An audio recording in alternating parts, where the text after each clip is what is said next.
জনগণ যে ম্যান্ডেট দিয়ে তাদেরকে সেই জায়গায় নিয়েছে, সেই জন্য সরকারের প্রচন্ড রকম দায়বদ্ধতা রয়েছে যে আইন শৃঙ্খলা পরিস্থিতি নিয়ন্ত্রণে রাখার। জনগণের ট্যাক্সের টাকা যদি কেউ নিয়ে সে যদি দেশকে ঠিকমতো না দেয়, আমি মনে করি সেই সমস্ত ব্যক্তিদের থাকার কোনো দরকার আছে বলে আমরা মনে করি না। দেখুন, আমাদের এত অল্প আয়তনের দেশে এত বিশাল জনসংখ্যা, এইখানে অনেক মানুষ যেটি দারিদ্র্য সীমার রয়েছে, অভাব অনটনের মধ্যে রয়েছে, সামাজিকভাবে এবং সামাজিক যে মূল্যবোধের এবং সামাজিক অবক্ষয়ের বিষয়টিও আমাদের মধ্যে রয়েছে, এটা অস্বীকার করার কোনো সুযোগ নেই। সেই কারণে যে অপরাধ প্রবণতা, সেই অপরাধ প্রবণতা বাড়ছে, কিন্তু সরকারকে জনগণ যে ম্যান্ডেট দিয়ে তাদেরকে সেই জায়গায় নিয়েছে, সেই জন্য সরকারের প্রচণ্ড রকম দায়বদ্ধতা রয়েছে যে আইন শৃঙ্খলা পরিস্থিতি নিয়ন্ত্রণে রাখার। সেই জায়গাটি থেকে আমাদেরও সরকারের প্রতি সরকারের যে চেষ্টা রয়েছে, সদিচ্ছা রয়েছে, সেটাও আমরা জানি। পাশাপাশি নাগরিক হিসাবে আমাদের দায়িত্ব কর্তব্য রয়েছে যে এই বিষয়গুলি যাতে প্রশমন ঘটে সেই বিষয়ে সচেষ্ট হওয়ার। পাশাপাশি আমার কাছে মনে হয় যে এই যে আজকে প্রশাসনিক সেট আপটি রয়েছে আর কি, এটি দীর্ঘদিনের ফ্যাসিবাদী কাঠামোরই দেখা গেছে যে অনেকে সেখানে পদায়িত ছিলেন, সেই সমস্ত লোকগুলি আছেন। অনেকের ভিতরে হয়তো বা স্লোথ গতি থাকতে পারে, অনেকে একটা ডিজোন করার বিষয় থাকে, সেই জায়গাটি থাকতে পারে। এটি বাস্তবতা স্বীকার করতে হবে। স্যান্ডেলিনা সো, রূপচর্চায় আভিজাত্য।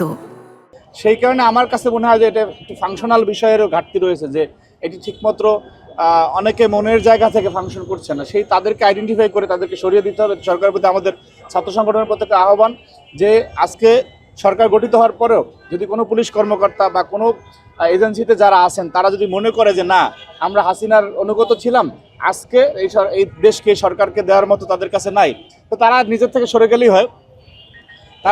সরে গেলেই হয়। এখানে আপনার সরকারের কাছ থেকে জনগণের ট্যাক্সের টাকা যদি কেউ নিয়ে সে যদি দেশকে ঠিকমতো না দেয়, আমি মনে করি সেই সমস্ত ব্যক্তিদের থাকার কোনো দরকার আছে বলে আমরা মনে করি না।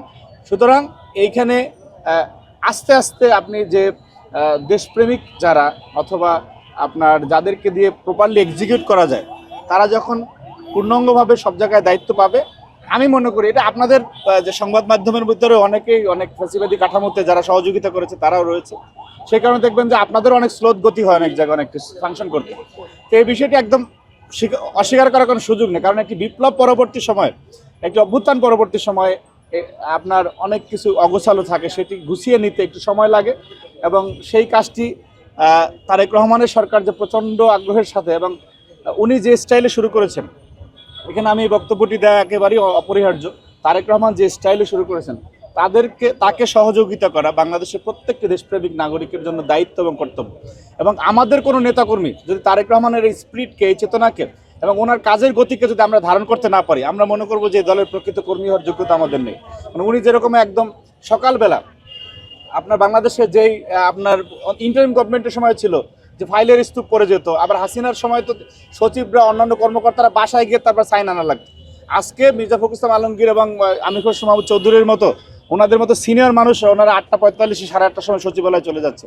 এই যে কাজের গতি চলে আসছে, উনি যে ওনার গাড়ি বহর শর্ট করে নিয়ে আসছেন, এই যে ট্যাক্স ফ্রি গাড়ির ব্যবস্থা ছিল সেখান থেকে এমপিদেরকে, এবং প্রত্যেকটা জায়গায় যে বাংলাদেশের মানুষের টাকা বাঁচানোর জন্য, বাংলাদেশের মানুষকে একটু স্বস্তির নিঃশ্বাস দেওয়ার জন্য তারেক রহমানের যে নিরন্তর প্রচেষ্টা, সেটার সাথে আমাদেরকে খাপ খাইয়ে নিতে হবে।